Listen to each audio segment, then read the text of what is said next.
성경을 읽다 보면 유난히 읽기가 어려운 구절들이 등장합니다. 대표적으로 출애굽기, 레위기, 민수기 등에 나오는 이 건축에 대한 이야기나 우리가 잘 모르는 사람의 이름이 계속해서 나열되는 족보 같은 본문이 여기에 해당될 것입니다. 그런데 우리가 오늘 읽은 느헤미야 3장 말씀에는요, 건축 이야기가 나오고 또 모르는 사람 이름도 여럿이 나옵니다. 읽느라 참 많이 애쓰셨는데 참 읽기가 어려운 본문입니다. 그래서 느헤미야 3장은 설교에서도 잘 다루어지지 않는 본문이기도 하고요, 느헤미야를 쭉 읽다가도 이 부분은 조금 빠르게 읽고 지나가는 경우도 많을 것입니다. 하지만 하나님께서 우리에게 쓸데없이 주신 말씀은 없을 줄로 믿습니다. 오늘 함께 느헤미야 3장 말씀을 들여다보는 가운데 그동안은 미처 깨닫지 못했던 은혜를 발견하는 시간 되시기를 간절히 소망합니다. 본문 말씀을 자세히 살펴보려고 하는데요, 지난주에 읽었던 2장에서 느헤미야는 백성들을 권면하면서 그동안 하나님께서 도우신 일과 왕에게서 받은 은혜를 이야기했습니다. 그랬더니 백성들이 무엇이라고 대답했습니까? 우리 2장 18절 말씀을 함께 읽어보겠습니다. 시작. 또 그들에게 하나님의 선한 손이 나를 도우신 일과 왕이 내게 이른 말씀을 전하였더니 그들의 말이 일어나 건축하자 하고 모두 힘을 내어 이 선한 일을 하려 하매. 그리고 우리가 함께 읽은 3장 1절이 이렇게 시작합니다. 한 목소리로 읽어보겠습니다. 시작.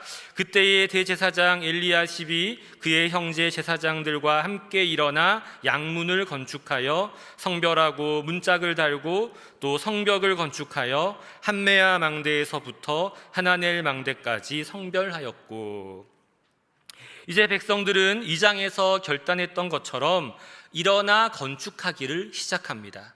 2장 19절에 언급됐던 것처럼 호론 사람 산발락과 종이었던 암몬 사람 도비야와 아라비아 사람 게셈이 업신여기고 비웃으며 방해했지만 이 모든 것을 이겨내고 건축을 시작했습니다.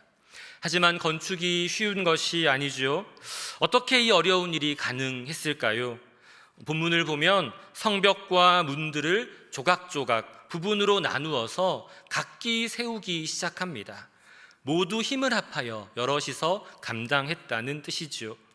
1절에서 가장 먼저 등장하는 사람이 누구입니까? 대제사장 엘리야십이 그의 형제 제사장들과 함께 양문을 건축했다고 합니다. 엘리야십은 수룹바벨과 함께 맨 처음 팔레스타인에 귀환했던 대제사장 예수아의 손자입니다. 성벽을 재건하는 일에 당시의 지도자 계층이라 할 수 있는 대제사장과 그의 형제 제사장들, 그러니까 대제사장 가문 사람들이 가장 먼저 앞장섰다라고 할 수 있습니다.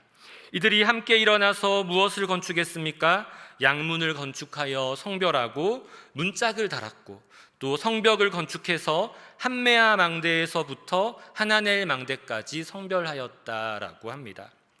지난주 유인물에 있던 예루살렘 성벽 지도를 오늘 유인물에도 넣어 두었는데요, 더 크게 자세히 보시라고 복사를 했습니다. 오늘 말씀을 살펴보는 동안 이 그림을 이 양문에서부터 시작해서 왼쪽으로 이동하면서 따라서 보시면 되겠습니다. 여기서 양문은 예루살렘 북동쪽 모퉁이에 위치한 문을 가리키고요, 이 문을 통해서 희생제사에 사용할 양과 염소들이 드나들었습니다. 그래서 이름이 양이 드나드는 문, 양문인 것이죠. 양문 옆에는 연못이 하나 있었는데요, 여기서 양과 염소를 씻겨서 성전으로 가져갔던 것으로 보입니다. 이 연못의 또 다른 이름이 베데스다입니다. 우리가 잘 아는 요한복음 5장에 38해 된 병자가 고침받는 사건의 배경이 되는 곳이죠. 이어서 대제사장 엘리야십과 그의 형제 제사장들이 양문에 이어서 성벽을 건축하는데요, 함메아 망대에서부터 하나넬 망대까지를 성별하였다라고 합니다. 그림과 함께 따라서 보시면 이해가 쉬울 텐데요, 이 양문의 서쪽에 함메아 망대가 있고 성벽이 쭉 이어지다가 하나넬 망대가 있습니다. 이 구간을 대제사장 엘리야십과 그의 형제 제사장들이 재건했습니다. 아마도 여기에 양문과 연못이 있고 가까이 성전이 있었기 때문에 대제사장의 가문에서 이 구간을 담당했던 것으로 보입니다. 이어지는 2절부터 5절은 하나넬 망대의 서쪽으로 이어지는 성벽 건축에 대해서 계속해서 이야기합니다. 2절에서는 그 다음은 여리고 사람들이, 또 그 다음은 이므리의 아들 삭굴이 건축하였다라고 합니다. 여기서 그 다음이란 말은 연이어서란 뜻을 가지고 있습니다. 그러니까 대제사장 가문이 양문을 건축하고 한메아 망대에서부터 하나넬 망대까지를 건축했는데 거기에 이어서 건축해 나갔다라는 뜻이 될 것입니다. 3장은 계속해서 이런 방식으로 다양한 사람들이 마치 릴레이 경기를 하듯이 성벽을 이어서 건축해 나갔다라고 기록하고 있습니다. 3절에서는 하스아나의 자손들이 어문을 건축해서 그 들보를 얹고 문짝을 달고 자물쇠와 빗장을 갖추었다라고 말합니다. 어문은 말 그대로 물고기 문입니다. 성벽 재건 지도에도 나와 있는 것처럼 예루살렘 북쪽 성벽의 좌측에 위치한 문이고요. 갈릴리 바다나 요단강에서 잡힌 물고기들이 이 문을 통해서 예루살렘 성 안으로 들어왔을 것입니다. 여기에 등장하는 여리고 사람들은 누구의 자손이라고 불리우지 않습니다. 그저 여리고 사람이다 이렇게만 불리는데요, 자신의 조상들이 누구인지는 모르고 그저 조상들이 포로로 끌려가기 전에 여리고에 살고 있었던 것만 기억하기에 여기서 여리고 사람 이렇게 불린 것으로 보입니다. 하스아나의 자손들 또한 자신들의 조상이 스나아에 살았던 것만 기억하는 그런 사람들로 보입니다. 이므리의 아들 삭굴이 누구인지는 성경 본문을 통해서 우리가 알기가 어렵습니다. 이를 통해서 이렇게 이름이 특출나지 않은, 유명하지 않은, 유명한 가문 출신이 아닌 사람들 역시 성벽 건축에 참여했음을 우리가 알 수 있습니다. 1절에 나오는 대제사장 가문의 참여가 지도층의 솔선수범의 의미를 담고 있다면 2절에 나오는 여리고 사람들, 하스아나의 자손들, 이므리의 아들 삭굴은 이름 없이 빚도 없이 헌신한 평범한 사람들의 이야기다라고 할 수 있습니다. 4절에는 학고스의 손자이며 우리야의 아들인 무레못이 중수하고 그 다음은 무사세벨의 손자이며 베레가의 아들인 무술람이 중수하였으며 그 다음은 바하나의 아들인 사독이 중수하였다라고 합니다. 여기서 학구스의 손자, 즉 학구스 가문은 출신이 불분명한 사람들입니다. 에스라 2장을 보면요, 느부갓네살에게 사로잡혀서 바벨론으로 갔던 사람들 중에서 노임을 받고 예루살렘과 유다로 돌아와서 각자의 성읍으로 돌아간 사람들의 명단이 나옵니다. 그런데 2장 59절에 이렇게 기록되어 있습니다. 제가 읽겠습니다. 델멜라와 델하르사와 그룹과 앗단과 임멜에서 올라온 자가 있으나 그들의 조상의 가문과 선조가 이스라엘에 속하였는지 밝힐 수 없었더라. 조상의 가문과 선조가 어디에 속해 있는지 알 수 없는 출신이 불분명한 사람들이 바로 학구스의 손자, 학구스 가문 사람들입니다. 하지만 이들 역시 이스라엘의 구성원으로서 자리 잡고 자신에게 부여된 몫을 성실하게 감당하고 있습니다. 하나님의 백성은 혈통이나 출신으로 되는 것이 아닙니다. 비록 학고스의 손자 무레못은 자신의 출신과 혈통이 다른 사람만 하지 못했지만 자신이 이스라엘 백성, 하나님의 백성이라는 정체성을 가지고 성벽 재건에 동참하고 있는 것입니다. 그리고 무엇보다 하나님께서 사람을 사용하실 때 그 사람이 가진 조건과 상황을 넘어서 일하실 수 있는 분이심을 우리가 배울 수 있습니다. 5절에서는 드고아 사람들의 성벽 중수를 다루고 있습니다. 드고아는 예루살렘 동남쪽 약 14.5km 정도에 위치한 도시입니다. 아모스 선지자가 드고아 출신으로 유명합니다. 아마도 이 사람들은 예루살렘 성 북쪽에 있는 옛문 가까운 쪽의 성벽을 재건했던 것으로 보입니다. 그런데 5절 하반절에 무엇이라고 기록되어 있습니까? 드고아 사람들이 중수하였으나 그 귀족들은 그들의 주인들의 공사를 분담하지 않았다라고 되어 있습니다. 드고아 사람들 중에서 귀족들, 이 세번역 성경을 찾아보면 위력자라고 되어 있는데요, 위력하고 힘 있는 사람들이 그들의 주인들 느헤미야와 감독자들의 공사를 분담하지 않았다고 합니다. 아마도 이것은 아라비아 사람 게셈의 보복을 두려워했거나 그들이 게셈과 친밀한 관계였기 때문으로 보입니다. 실제로 드고아란 지역이 이 게셈의 통치 지역과 아주 가까이 있었다고 합니다.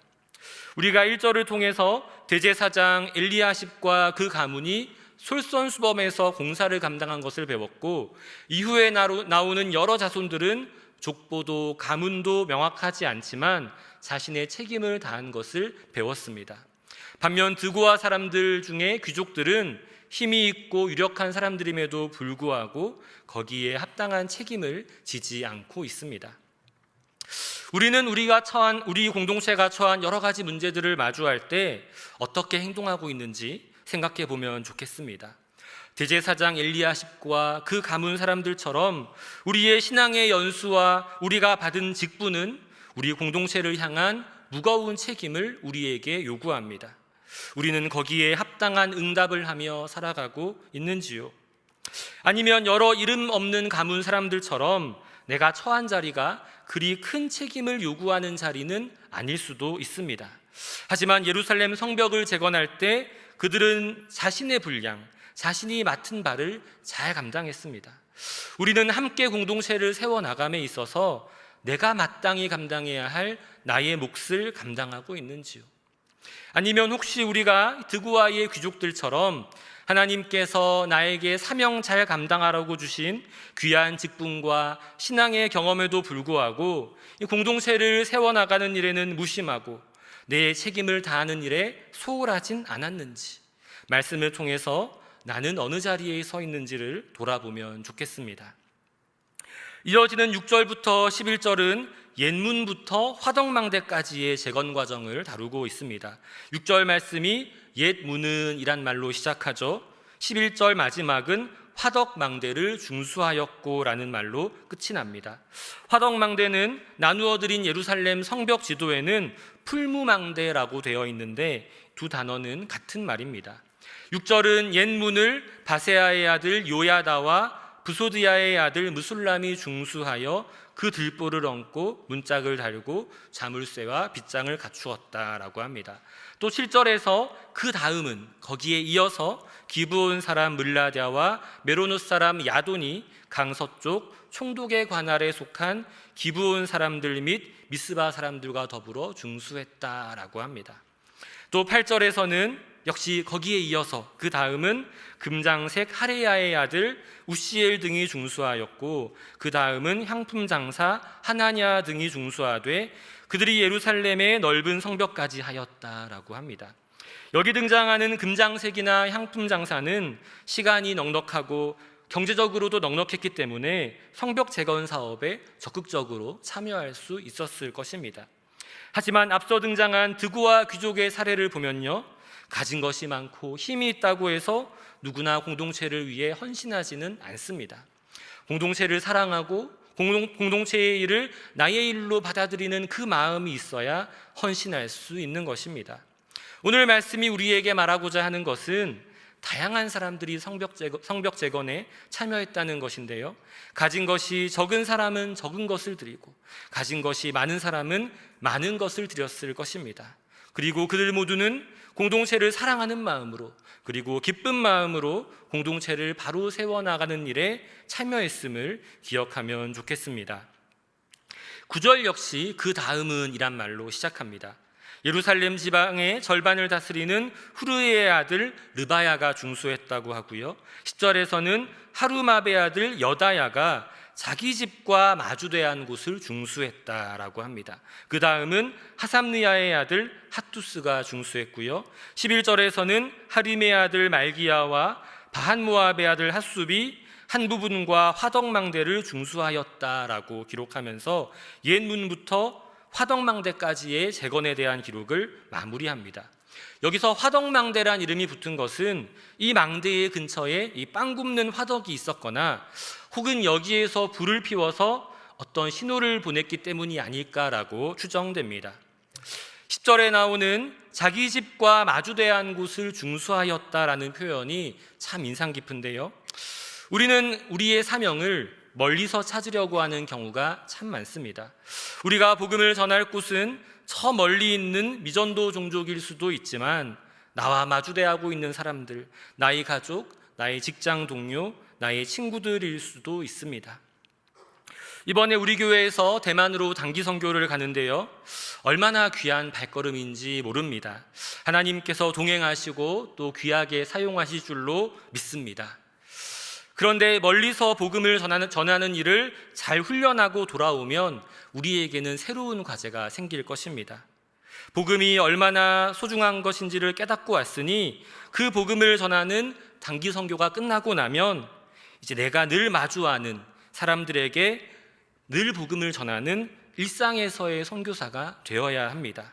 멀리 있는 사람들을 사랑하는 훈련을 하고 왔으니 이제는 내 곁에 있는 사람들을 조금 더 사랑하고 포용할 수 있는 존재로 거듭나야 하는 것이죠.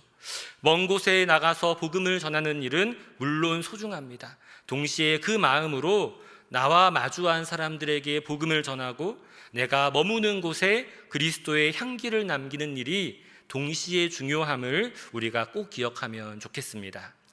이어지는 12절부터 16절은 화덕망대부터 용사의 집까지 이르는 재건 과정을 다루고 있습니다. 마찬가지로 12절 역시 그 다음은 이란 단어로 시작하는데요, 그 다음, 즉 화덕망대에서부터 13절에 등장하는 골짜기 문 앞까지의 구간은 예루살렘 지방 절반을 다스리는 할로에스의 아들 살룸과 그의 딸들이 중수하였다라고 합니다. 13절에서는 골짜기 문은 한운과 산호와 주민이 중수하여 문을 세우며 문짝을 달고 자물쇠와 빗장을 갖추고 또 분문까지 성벽 1000규빗을 중수하였다고 이야기합니다. 14절에서는 분문이 등장하는데요, 지난주에도 배운 것처럼 분문은 짐승이나 사람의 분뇨가 나가던 문입니다. 하찮고 더러운 곳이 나가는 문이니까 대충 만들었을까요? 그렇지 않습니다. 베낫게렘 지방을 다스리는 네갑의 아들 말기야는 문을 세우고 문짝을 달고 자물쇠와 빗장을 갖추었다라고 합니다. 꼼꼼하게 성실하게 자기 역할을 감당한 것이지요. 15절에는 샘문이 등장하는데요, 이 샘문은 미스바 지방을 다스리는 골호세의 아들 살룬이 중수하여 문을 세우고 덮었으며 문짝을 달고 자물쇠와 빗장을 갖추었다라고 합니다. 또 15절 하반절에서 살룬은 왕의 동산 근처 셀라 못가의 성벽을 중수하여 다윗성에서 내려오는 층계까지 이르렀다라고 합니다. 왕의 동산은 예루살렘 동남쪽에 기드론 골짜기와 흰놈 골짜기가 만나는 곳에 위치했던 이 왕실 정원입니다.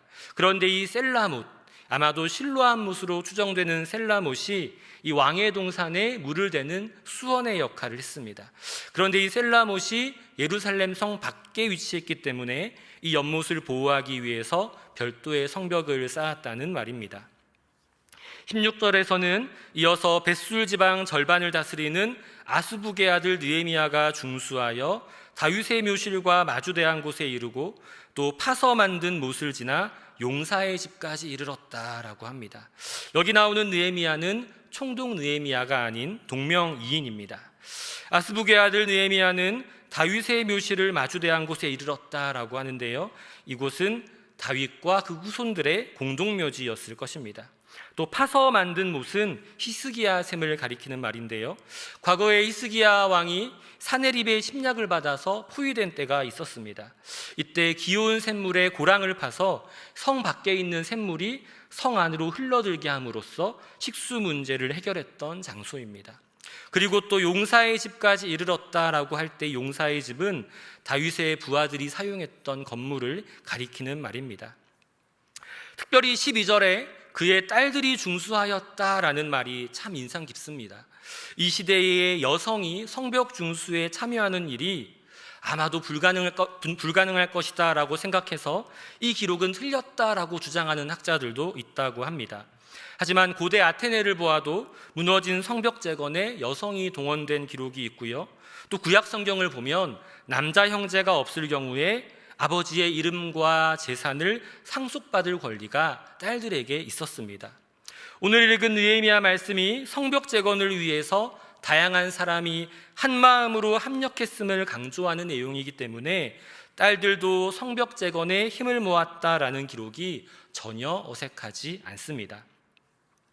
성경은 그 시대의 상황을 반영하고 있기 때문에 오늘날의 시각으로만 보면 이 성경이 마치 남녀를 차별하는 것처럼 보일 때가 있습니다. 하지만 성경은 자세히 보면 항상 그 시대의 보편적인 상식을 넘어서 조금 더 평등한 시선으로 여성들을 존귀하게 다루고 있습니다. 성경의 몇 문장을 놓고서 여성은 이렇다, 남성은 이렇다라는 이 지엽적인 원칙을 찾는 것보다 더 중요한 것은 모든 시대에 걸쳐서 성경이 무엇을 말하고 있느냐 하는 것입니다. 성경은 그 시대를 살아가던 사람들이 가지고 있던 상식보다 조금 더 나아가서 차별받는 약자, 소외된 자의 입장을 대변합니다. 그 시대에는요, 여성의 이름이 안 나와도, 여성은 모든 참여에서 배제시켜도 그 시대의 성경을 읽는 사람들은 아무도 이상하게 생각하지 않았을 것입니다. 이 정도로만 대해주면 그 시대의 보편적인 상식을 따르는 것이라서 그 시대 사람들은 누구도 욕하지 않을 거라고 생각하는 그 정도를 우리가 읽는 성경은 항상 넘어서고 있습니다. 성경은 그 당시 시대의 상식과 보편적인 가치들보다 항상 한 걸음 더 나아가서 그 시대의 약자들을 대변하고 있습니다. 오늘 우리도 마찬가지죠. 그 시대의 보편적인 상식, 이만하면 되었다 싶은 보편적인 가치만 따르다 보면 소외되기 쉽고 차별받기 쉬운 존재들이 있습니다. 우리는 시대의 상식, 그 시대의 가치만 따를 것이 아니라 성경의 정신을 따라야 합니다. 그래서 조금 더 따뜻한 시선으로 한 걸음 더 나아가서 이 세상의 소외된 자들과 연약한 자들을 바라보아야 하겠습니다. 이어지는 17절부터 27절은 용사의 집에서부터 오벨 성벽까지의 재건 과정을 다루고 있습니다. 17절에서는 이어서 레위 사람 바니의 아들 르훔이 중수하였고, 그 다음은 그일라 지방 절반을 다스리는 하사랴가 그 지방을 대표하여 중수하였고, 또 이어서 그일라 지방 절반을 다스리는 하사랴가 그 지방을 대표하여 중수되어 있고, 18절에서는 거기에 이어서 그들의 형제들 가운데 그일라 지방 절반을 다스리는 헤나닷의 아들 바웨가 중수하였다라고 되어 있습니다. 19절에서는 미스바를 다스리는 예수아의 아들 에셀이 한 부분을 중수해서 성 구비에 있는 군기고 맞은편까지 이르렀다라고 합니다. 20절은 거기에 이어서 삽배의 아들 바룩이 한 부분을 힘써 중수하여 성 구비에서부터 대제사장 엘리야십의 집문에 이르렀다라고 합니다. 21절은 이어서 학구스의 손자 우리야의 아들 무레못이 한 부분을 중수하여 엘리야십 집 문에서부터 엘리야십의 집 모퉁이에 이르렀다라고 하고요. 22절에서는 그 다음을 평지에 사는 제사장들이 중수하였다고 기록합니다. 23절에서는 베냐민과 핫숲이 자기 집 맞은편 부분을 중수하였고, 또 그 다음은 아나냐의 손자 마아세야의 아들 아사랴가 자기 집에서 가까운 부분을 중수하였다라고 기록합니다. 24절은 이어서 헤나닷의 아들 빈누이가 한 부분을 중수하되 아사랴의 집에서부터 성 구비를 지나 성 모퉁이에 이르렀다라고 합니다. 25절은 우세의 아들 발랄이 성 구비 맞은편과 왕의 윗궁에서 내민망대 맞은편, 곧 시위청에서 가까운 부분을 중수하였고, 그 다음은 바로스의 아들 브다야가 중수하였다라고 하는데요. 여기서 내민망대는 나누어 드린 그림에 나오는 돌출망대입니다. 내민망대, 이 돌출된 망대는 어떤 역할을 했을까요? 돌출된 망대는 더 넓은 시야로 밖을 바라볼 수 있게 하고, 또 적이 성을 공격할 때 앞장선 자리에서 적을 공격할 수 있어서 성을 잘 방어할 수 있는 그런 기능을 가진 망대입니다. 26절에는 느디님 사람이 등장하는데요. 느디님 사람, 낯익은 이름이죠. 나탄이라는 주다라는 뜻을 가진 단어에서 유래한 이름인데요. 이방인 전쟁 포로나 귀화한 사람 중에서 제사장이나 레위인을 도와서 허드렛 일을 하던 사람들입니다. 느디님 사람들 역시 오벨에 거주하면서 동쪽 수문에서 시작해서 내민망대까지 자신의 역할을 감당했습니다. 27절에는 드고아 사람들이 다시 한번 등장합니다.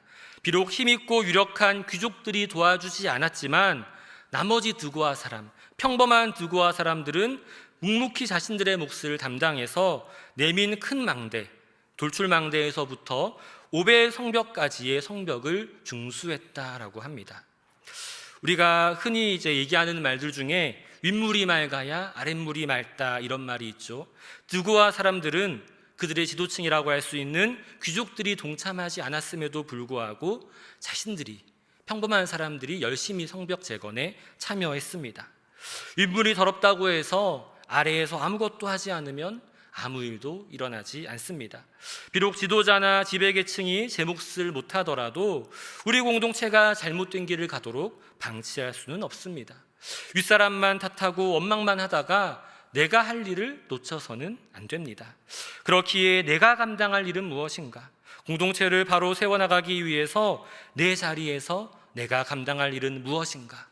우리는 우리가 속한 공동체를 사랑하는 마음으로 나의 사명이 무엇인지를 기도 가운데 하나님께 물어야 합니다.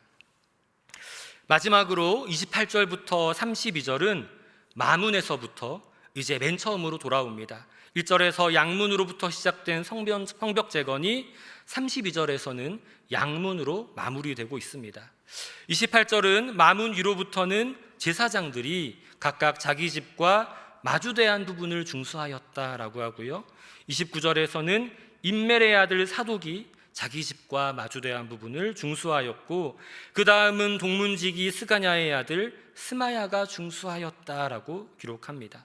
여기에 이어서 30절에서는 셀레미야의 아들 하나냐와 살랍의 여섯째 아들 하눈이 한 부분을 중수하였고, 그 다음은 베레기야의 아들 무술람이 자기의 방과 마주대한 부분을 중수하였다라고 합니다.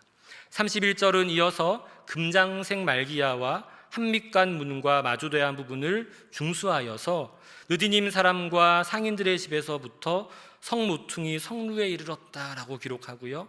32절은 성모퉁이 성루에서 마지막 양문까지 금장색과 상인들이 중수하였다라고 기록하면서 성벽 재건의 각 부분을 담당한 여러 사람에 대한 이야기가 마무리됩니다. 길고 긴 3장을 빠르게 살펴보았는데요, 말씀 시작할 때 얘기했던 것처럼 우리 성경에 쓸데없이 주신 말씀은 없는 줄로 압니다. 생소한 이름들과 그 다음은 누가 중수하였고 라는 표현의 반복은 얼핏 보면 지루하게 느껴지기도 합니다. 하지만 이 수많은 이름과 그들이 나누어서 중수한 성벽의 규모를 통해서 우리는 성벽 재건은 한 사람이 혼자서 감당한 일이 아니라 하나님의 백성이 다 함께 참여해서 이루어낸 역사임을 배울 수가 있습니다. 어려운 이름들이 많이 등장했지만 제가 굳이 한 사람 한 사람 호명하면서 이렇게 말씀을 전한 것은 한 사람 한 사람 이름이 참 소중하고 귀한 이름들이기 때문입니다. 그리고 오늘 우리가 속한 공동체 또한 함께 참여해서 짐을 나누어질 때 견고하게 세워질 수 있음을 우리가 기억하면 좋겠습니다. 오늘 함께 읽은 말씀을 통해서 우리가 적용할 점을 2가지 정도로 정리해 보려고 합니다. 먼저는 우리의 사명을 가까운 데에서부터 찾아보고 내가 속한 공동체 안에서 하나님의 뜻을 이루어가는 우리 모두가 되면 좋겠습니다. 오늘 말씀의 10절과 23절에서 여다야, 또 베냐민과 핫숲, 아사랴는 자기 집과 마주대한 곳, 또 자기 집 맞은편, 자기 집에서 가까운 부분을 중수하였다라고 합니다. 말씀드렸던 것처럼 우리가 하나님의 뜻을 이루고 하나님 나라를 확장시켜 나가야 하는 곳은 세상의 모든 곳입니다. 하지만 동시에 내가 거하는 곳, 내가 마주하는 곳입니다. 기독교 신앙에서는 하나님의 뜻과 섭리를 믿습니다. 내가 속한 나라와 직장과 가정과 교회와 같은 공동체는 그저 우연히 우리에게 주어진 것이 아닙니다. 하나님께서는 우리가 속한 그 공동체 속에서 하나님의 정의와 평화를 이루라고, 하나님의 선하심과 살아계심을 드러내라고 우리를 부르셨습니다. 물론 시간과 장소를 정해서 복음 전하는 것도 중요하지요. 하지만 오늘 말씀을 통해서 하나님께서 나를 부르신 곳이 어디인지, 그리고 내가 속한 곳에서 나는 어떻게 나의 삶을 통해 복음을 전할지를 고민해 보면 좋겠습니다. 먼 곳에 나가서 언젠가 복음을 전하겠다는 추상적인 비전도 좋지만 지금 여기서 내가 만나는 사람들이라는 구체적인 상황과 대상에게 먼저 복음을 전할 수 있는 우리 모두가 되기를 소망합니다. 특별히 내 삶의 자리에서 정직하게 성실하게 살아가는 가운데 그런 나의 삶을 통해서 예수님의 향기를 내고 하나님을 드러낼 수 있는 신촌의 모든 성도님들 되시기를 소망하고 축복합니다. 두 번째로 우리는 함께 힘을 모아서 우리 공동체를 견고하게 세워나가야 합니다. 오늘 함께 읽은 3장 말씀에서 가장 많이 등장하는 단어가 무엇인지 아십니까? 어떤 단어일까요? 제가 챗GPT에게 물어봤습니다. 그랬더니 중수하였고라는 단어가 39번 나왔다고 알려주더라고요. 그러면 그 다음으로 많이 나온 단어가 무엇일까요? 그 다음으로 많이 나온 단어는 그 다음은 이란 말입니다. 31번 나왔다고 합니다. 성벽 재건에 참여했다고 이름이 명시된 사람만 75명 정도이고요. 때로는 대표자나 지도자의 이름만 등장했기 때문에 75명보다 훨씬 많은 사람들이 성벽 재건에 참여했을 것입니다. 그리고 그들은 42개의 구역과 10개의 성문을 재건했습니다. 그런데 이 기록들 사이사이에 반복되는 단어, 오늘 제가 수도 없이 말한 것 같은데요, 그 다음은 이란 단어가 31번이나 등장합니다. 그 다음은 하나의 성벽이 빈틈없이 촘촘하게 재건되기 위해서는 누군가가 그 다음을 이어서 재건해야 합니다. 누군가 특출난 한 사람이 성벽 전체를 재건할 수가 없습니다. 한 사람이 나서고 나면 그 다음은 다른 누군가가 나와야 되고 그 다음은 또 다른 누군가가 나와서 성벽을 재건할 때 성벽이 완성되는 것입니다. 저는 3장 말씀이 그 다음은 이란 단어로 이어지는 릴레이 달리기와 같다라고 느껴졌습니다. 릴레이 달리기는요, 참여하는 모든 사람이 최선을 다해야 완주할 수 있습니다. 모두가 함께 힘을 모았기 때문에 견고한 성벽을 세워나갈 수 있었습니다. 그리고 함께 공동체를 세워나가는 수고에 힘을 보탠 손길들은 영광스러운 이름으로 이스라엘의 역사에 기록되었습니다. 물론 드고아의 귀족들처럼 자신들의 역할을 감당하지 않는 자들도 있었지요. 그들은 결국 성벽 재건에 참여한 명단에서 제외되는 불명예를 얻게 됩니다. 말씀을 정리하려고 하는데요, 우리가 오늘 함께 읽은 느헤미야 3장은 그저 의미 없는 이름의 나열이 아닙니다. 공동체를 견고하게 세워나가기 위해서 헌신했던 사람들의 이야기입니다. 그리고 오늘도 하나님 나라를 위해 교회 공동체를 건강하게 세워나가기 위해 애쓰고 수고하는 사람들을 하나님께서는 기억해 주실 줄로 믿습니다. 우리가 지금 맡고 있는 작은 봉사, 예배의 자리, 기도의 자리, 또 서로 사랑하기 위해서 손해보고 양보하며 희생하는 그 모든 수고들, 그 모든 것들이 이어지고 또 이어져서 우리 공동체에 거룩한 성벽이 세워지고 있는 줄로 믿습니다. 다시 우리의 주변, 내가 거하는 곳, 내가 마주하는 사람들과 환경으로 우리의 시선을 돌려봅시다. 하나님께서 내게 가라고 명하신, 그리고 거하라고 명하신 나의 공동체는 어디입니까? 그리고 그곳에서 내가 감당할 사명은 무엇입니까? 이 저녁 기도 가운데 우리가 속한 공동체, 우리를 불러주신 공동체를 위해서 기도하는 가운데 우리의 사명이 새로워지며 우리를 향한 하나님의 뜻을 깨닫게 되기를 간절히 소망하고 축복합니다.